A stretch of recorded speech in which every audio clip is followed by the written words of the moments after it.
Hello दोस्तों, नमस्कार। मैं रविरंजन कुमार आप सभी को इस चैनल पर स्वागत करता हूं।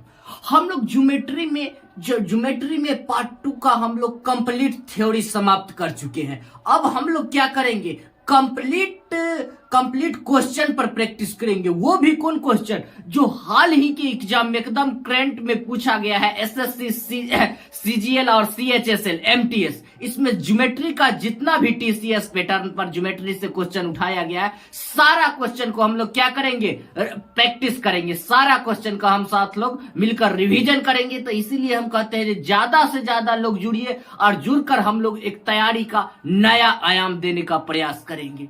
तो चैनल को सब्सक्राइब कीजिए और जुड़िए। तो चलिए हम लोग प्रैक्टिस की तरफ आगे बढ़ते हैं। देखिए क्वेश्चन कह रहा है 4 सेंटीमीटर तथा 9 सेंटीमीटर त्रिज्या वाले दो वृत्त एक दूसरे को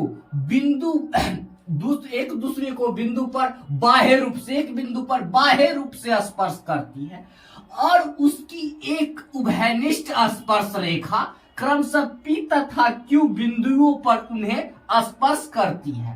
तदनुसार PQ भुजा वाले वर्ग का क्षेत्रफल कितना होगा। ये पूछा है एसएससी सीएचएसएल 2020 में। देखिए दो सर्किल है, ठीक है, जो एक दूसरे के बाह्य रूप से स्पर्श करता है, अंदर से नहीं बाहर से छूता है, ठीक है। एक बिंदु पर बाह्य रूप से स्पर्श करता है। कैसे स्पर्श करता है? बाह्य रूप से स्पर्श करता है और उसके ऊपर एगो उभयनिष्ठ स्पर्श रेखा खींचा हुआ है जो कि इसको बिंदु P पर स्पर्श करती है और इसको बिंदु Q पर स्पर्श करती है, ठीक है। आई दोनों का केंद्र बिंदु देखिए, ठीक है। केंद्र बिंदु को हमेशा हम लोग O से डिनोट करते हैं।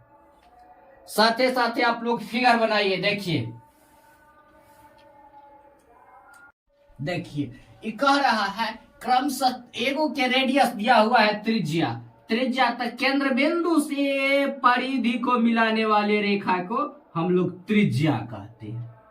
इसका भी दिया हुआ है केंद्र बिंदु से परिधि को मिलाए तो त्रिज्या, रेडियस। एगो रेडियस दे दिया गया है कितना? एगो दे दिया गया है वर्गा के 9 सेंटीमीटर और इसका दे दिया गया है 4 सेंटीमीटर, ठीक है। कंप्लीट हम लोग क्वेश्चन का कंक्लूजन कर लिए। देखिए अब हम लोग याद करेंगे जब उभयनिष्ठ स्पर्श रेखा के बारे में क्या हम लोग थ्योरी में पढ़े हैं। उभयनिष्ठ स्पर्श रेखा, जब उभयनिष्ठ स्पर्श रेखा हो तो हम लोग क्या किए हैं, जो आदमी को दिक्कत है वो प्लेलिस्ट में जाके थ्योरी पार्ट 1 और पार्ट 2 दोनों देखे। क्या लिखे है? उभयनिष्ठ स्पर्श बराबर हम लोग क्या लिखे हैं, √4 R into R। क्या सीखे हैं? डायरेक्ट √4 R into R, ठीक है। √4 R into R। बड़का के त्रिज्या कैपिटल R और छोटका के त्रिज्या स्मॉल r, ठीक है। तो क्या हो जाएगा, इसका रेडियस कितना है 4, 9 into 4, ठीक है। अब रूट से बाहर 4 निकलेगा तो क्या हो जाएगा 2। ये क्या हो जाएगा 3, 9 निकलेगा तो 4 निकलेगा तो 2, तो कितना हो जाएगा 12 सेंटीमीटर। कितना आ जाएगा रेडियस, त्रिज्या कितना आ गया 12 सेंटीमीटर आ गया, ठीक है। कितना आ गया 12 सेंटीमीटर, ठीक है। अब हम क्वेश्चन में मान क्या कर रहा है, PQ भुजा, ये P और Q, PQ भुजा वाले वर्ग का क्षेत्रफल कितना होगा। तो हम लोग यहां देखिए PQ भुजा वाले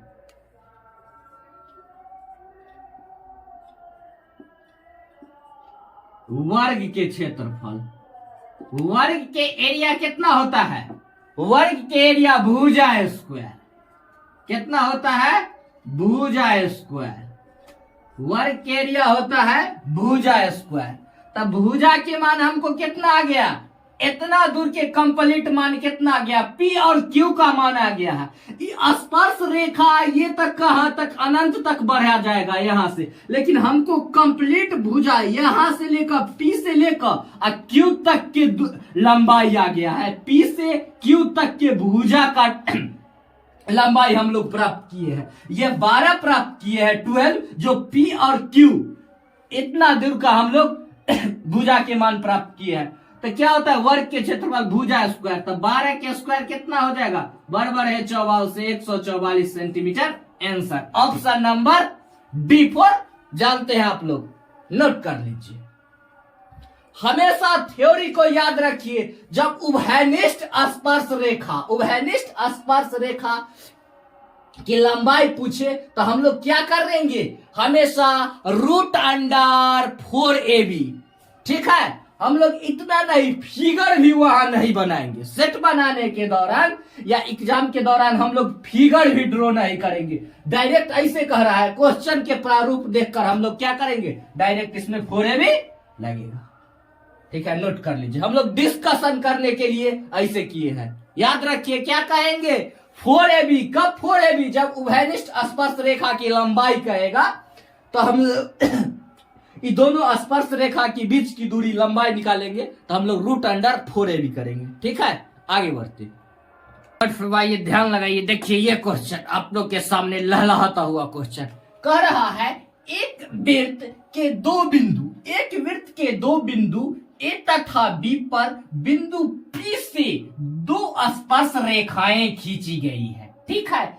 O उसी वृत्त के केंद्र बिंदु है। तदनुसार यदि कोण AOP बराबर 60 डिग्री है तो कोण APB का मान कितना होगा, ठीक है। अब देखिए इसमें फिगर ड्रॉ कीजिए। एगो कवर्ड वृत्त है, ठीक है, और वृत्त के बाहर एगो बिंदु P है, ठीक है, कह रहा है।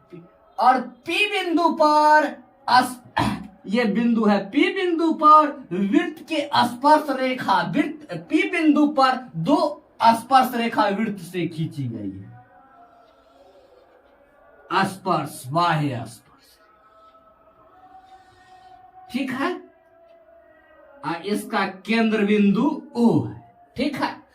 उसी वृत्त के केंद्र से यदि कोण AOP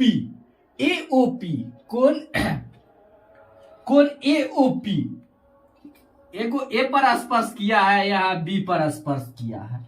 कोण AOP यानी केंद्र बिंदु से बाहरी बिंदु को मिलाया गया है। तो याद रखिए, जब केंद्र बिंदु से अब बाहरी बिंदु को मिलाने पर, केंद्र बिंदु से बाहरी बिंदु को मिलाएंगे तो ये कोण है, एंगल है, एंगल को 2 बराबर भागों में डिवाइड करेगा। क्या करेगा, जब हम केंद्र बिंदु से, वृत्त के केंद्र बिंदु से बाहरी बिंदु को मिलाएंगे तो इस कोण एंगल को 2 बराबर भागों में डिवाइड करेगा, ठीक है। तो हम लोग को कोण दे दिया गया है AOP। क्या दे दिया गया है, कोण, देखिए कोण AOP हमको कितना दे दिया गया है, यहां पर देखिए, गौर फरमाइए। यहां पर हमको कोण AOP यानी ओ कोण हमको 60 डिग्री दे दिया गया है। कितना डिग्री दे दिया गया है, 60 डिग्री। हम लोग सीख चुके हैं क्या, जब केंद्र बिंदु से स्पर्श बिंदु पर अगर कोई कोण बनेगा तो स्पर्श रेखा पर तक कितना डिग्री के बनेगा, समकोण। समकोण कहिए तो 90 डिग्री कहिए तो बराबर एक ही बराबर क्या बनेगा, केंद्र बिंदु पर समकोण बनेगा, ठीक है। ठीक है, हम लोग को किसका मान पूछा है, कोण APB बराबर वाट, ठीक है। APB का मान पूछा है, ठीक है। तो अब हम लोग कैसे निकालेंगे, APB का मान पूछा है। तो अब देखिए हमरा इस त्रिभुज में, ये त्रिभुज से चलिए, इसमें AOP, त्रिभुज AOP, ये दुन्नु कोण को मान हमरा मालूम चल गया है हम लोग को कितना, एगो के 90 डिग्री एगो के 60 डिग्री। हमेशा स्पर्श रेखा पर समकोण बनाती है, तो एगो 90 डिग्री एगो 60 डिग्री। टोटल कोण कितना होता है तीनों कोण का योग 180 डिग्री। 180 डिग्री में हमको कितना मिल चुका है कोण में एओपी में कितना मिल चुका है, 180 में मिल चुका है कितना 90 प्लस 60 कितना हो गया 150 यानी हमको 30 डिग्री प्राप्त होगा। क्या हो गया, ई कोण के मान हो जाएगा कितना 30 डिग्री। ठीक है, ई कोण के मान हो जाएगा कितना 30 डिग्री। इसको लिखने का कोई जरूरत नहीं, हम लोग लिखेंगे नहीं, डायरेक्ट मुआ मुही आंसर देंगे, इसको लिखने का कोई जरूरी नहीं। तीनों कोणों को 180, तो जिसमें कि 180 में 90 या 60 हमको प्राप्त हुआ है, तो ई कोण होगा 30 डिग्री। एक बात और याद रखिए, जब कहने का मतलब केंद्र बिंदु से बाहरी बिंदु को मिलाया, तो इस कोण को एंगल को दो बराबर भागों में क्या किया है, डिवाइड किया गया है। तो ये भी 30 होगा, तो ये भी कितना होगा, ये भी 30 होगा। ठीक है, आगे देखिए, इसको नोट भी कर लीजिए। केंद्र बिंदु से बाहरी बिंदु को मिलाने वाली रेखा हमेशा कोण को दो बराबर भागों में बांटती है। ठीक है, देखिए कोण को दो बराबर भागों में बांटती है। अब हम लोग को देखना क्या है, कोण ए पी बी का मान पूछा है। ठीक है, ए पी बी का मान पूछा है, तो हम लोग जानते हैं है जिसको दो बराबर भागों में बांटता है, तो आधा हमको कितना प्राप्त हो गया है, आधा हमको प्राप्त हो गया है 30 डिग्री। कितना, आधा कोण के हाफ कोण के मान प्राप्त हो गया है 30 डिग्री। तो पूरा क्या होगा 30 डिग्री इंटू 2, तो पूरा क्या हो जाएगा 60 डिग्री। पूरा पी कोण हो जाएगा 60 degree. Option number C for cat, note कर लीजिए। आप लोग को वीडियो को रोक कर क्वेश्चन आप लोग लिख सकते हैं। और क्वेश्चन लिखने से क्या हो जाता है जी, क्या कि ज्योमेट्री का क्वेश्चन है, एडवांस का क्वेश्चन है। क्वेश्चन लिखने के दौरान जब हम लोग लिखते हैं तो दिमाग में फिगर ड्रॉ हो जाता है।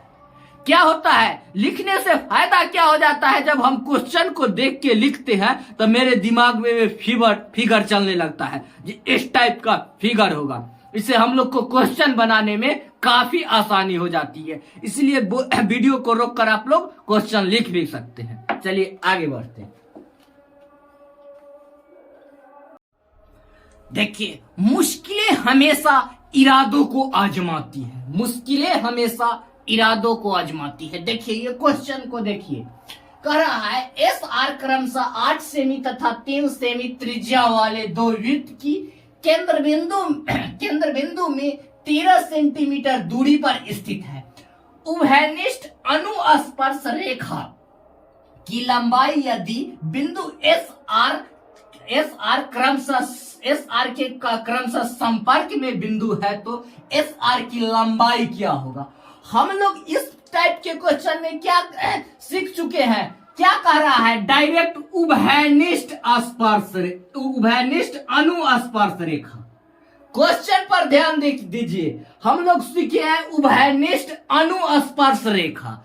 उभयनिष्ठ अनुस्पर्श रेखा की लंबाई अगर निकालना हो तो हम लोग क्या करेंगे, उभयनिष्ठ स्पर्श रेखा क्या है एस आर, इसका लंबाई निकालना होगा। तो हम लोग क्या थ्योरी में डायरेक्ट पढ़े हैं, याद कीजिए। जो आदमी नहीं जानते हैं वो प्लेलिस्ट में थ्योरी क्लास पार्ट 1 पार्ट 2 दोनों देखिए। क्या लिखे, याद किया, रूट अंडर केंद्र बिंदु O1 O2 के स्क्वायर माइनस बड़का त्रिज्या के स्क्वायर माइनस छोटका त्रिज्या के स्क्वायर, पूरा पर रूट। हम लोग ये कहा थ्योरी में इस चीज को बारीकी से सीखे हैं। अनुस्पर्श में अनुप्रस्थ में क्या होगा, जस्ट यहां पर सेम रहेगा, खाली यहां आर के जगह माइनस आर के जगह प्लस आर हो जाएगा। Capital R minus small R, तो स्मॉल आर माइनस के जगह प्लस कब होगा? जब अनुप्रस्थ रहेगा, अनुस्पर्श रहेगा तो आर माइनस आर। ठीक है, हम लोग इस चीज को बारीकी से थ्योरी में सीख चुके हैं, तो आप लोग जाके थ्योरी क्लास में देखिए। तो क्या हो जाएगा, इधर ध्यान दीजिए, क्या हो जाएगा? हमको केंद्र बिंदु से वृत्त की त्रिज्या वाले वृत्तों के केंद्र बिंदु से डिस्टेंस कितना दे दिया गया है? 13 सेंटीमीटर। क्या है? दोनों वृत्त के, जैसे जो हम लोग दो वृत्त के केंद्र बिंदु से दूरी डिस्टेंस के निकाल रहे थे ना अनुस्पर्श रेखा में, सॉरी इसका O1 तो इसका O2। ठीक है, तो यही दोनों है O1 O2 क्या है? केंद्र बिंदु है। O1 O2 जाके इस चीज को आप लोग थ्योरी क्लास में बारीकी से देखिए। O1 O2 के केंद्र बिंदु की दूरी कितना दे दिया गया है? 13 सेंटीमीटर। तो 13 के स्क्वायर 8 में से 5 जाएगा तो कितना हो जाएगा? -8 माइनस क्या है? 3 के होल स्क्वायर। तो कितना हो जाएगा? इसको घटा के बताइए। 169 में से 25 जाएगा तो क्या बचेगा? 144। 144 क्या हो जाएगा? रूट से बाहर आएगा तो क्या हो जाएगा? 12। क्या हो जाएगा? 12 centimetre. Answer, direct answer, option number A for Apple. Direct हम लोग को ये याद कर लेना है। हम लोग क्या कहे हैं, थ्योरी आप लोग के क्वेश्चन के लिए रामबाण की तरह काम करेगा। तो चलिए आप लोग नोट कर लीजिए, हमेशा थ्योरी को याद रखना है। क्वेश्चन के एकदम बारीकी से पढ़ेंगे। 5 सेमी त्रिज्या वाले एक वृत्त की जीवा 3 सेंटीमीटर त्रिज्या वाले एक अन्य वृत्त की स्पर्श रेखाएं हैं। ठीक है, तदनुसार यदि दोनों वृत्त सकेंद्रीय है, सकेंद्रीय भी हो, तो उस वृत्त की जीवा की लंबाई क्या होगा? हम लोग क्या सीख चुके हैं? सकेंद्रीय वृत्त कहने का मतलब दोनों वृत्त का केंद्र बिंदु एक ही है। समझ गए? इसमें कह रहा है 5 सेंटीमीटर त्रिज्या वाले एक वृत्त की जीवा 3 सेंटीमीटर त्रिज्या वाले एक अन्य वृत्त की स्पर्श रेखा है। इस वृत्त के बड़का वृत्त के जीवा छोटका वृत्त की स्पर्श रेखा है। समझे? A B. बाहर वाला वृत्त के जीवा अंदर वाला वृत्त के स्पर्श रेखा है। सीधा तौर पर कहा जाए तो ये कह रहा है क्वेश्चन, बाहर वाले वृत्त के जीवा अंदर वाले वृत्त के स्पर्श रेखा है। ठीक है, अब दे दिया गया है हमको अंदर वाले वृत्त O, केंद्र बिंदु को हमेशा हम लोग O से डिनोट करते हैं। अंदर वाले वृत्त का रेडियस दे दिया गया है हमको 3 सेंटीमीटर और बाहर वाले वृत्त का रेडियस त्रिज्या दे दिया गया है हमको 5 सेंटीमीटर। ठीक है, ये केंद्र बिंदु से जीवा पर डाला गया है लंब, तो जीवा को 2 बराबर भागों में डिवाइड करती है। तो हमको क्या निकालना है अब? MB, twice of MB। तो क्या होता है? कर्ण स्क्वायर माइनस लंब स्क्वायर, यानी 5 के स्क्वायर माइनस 3 के स्क्वायर। तो क्या हो जाएगा? 25 माइनस 90, तो बराबर क्या हो जाएगा? Root under 16। तो क्या हो जाएगा? 4 सेंटीमीटर। MB का मान आ गया क्या? 4 सेंटीमीटर। तो हमको कितना निकालना है? पूरा जीवा की लंबाई AB। तो ट्वाइस ऑफ AB बराबर होगा ट्वाइस ऑफ MB। ठीक है, क्या हो जाएगा? MB का मान कितना आ गया है? 4। तो कितना हो जाएगा? 8 से। आंसर नोट कर लीजिए। आप लोग तो सब क्वेश्चन को नजरों में दिखा समाप्त कर लीजिएगा। चलिए हम लोग क्या कर रहे हैं, डिस्कशन कर रहे हैं, नोट कर लीजिए। आगे बढ़ते हैं। धन्यवाद, आज यहीं तक। हम लोग लगातार अभी क्या करेंगे, लगातार टाइप पार्ट 2 का जो थ्योरी किए हैं, पार्ट 2 और पार्ट 1, इन दोनों के क्वेश्चन में पार्ट 1 का क्वेश्चन भी हम समाप्त कर लीजिए। अब लोग हमको इस तरफ से क्वेश्चन का रिवीजन करना है कि हम लोग एग्जाम में कैसे अटेंडम एट टाइम बना सकते हैं। लगातार हम लोग रिवीजन चालू रखेंगे, इसीलिए हम लोग कहते हैं जिसमें ज्यादा से ज्यादा लोगों को फायदा हो सके, आप लोग ज्यादा से ज्यादा लोगों को जोड़ने का प्रयास कीजिए और खुद भी लगे रहिए। चैनल को सब्सक्राइब कीजिए, लाइक कीजिए और शेयर कीजिए। धन्यवाद।